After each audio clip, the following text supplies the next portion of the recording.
Hello guys, in this video I will show you how to set an alarm in iPhone.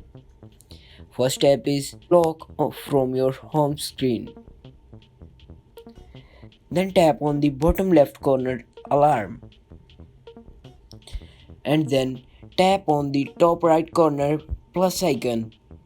Now you select the time for the alarm and tap on the top right corner save.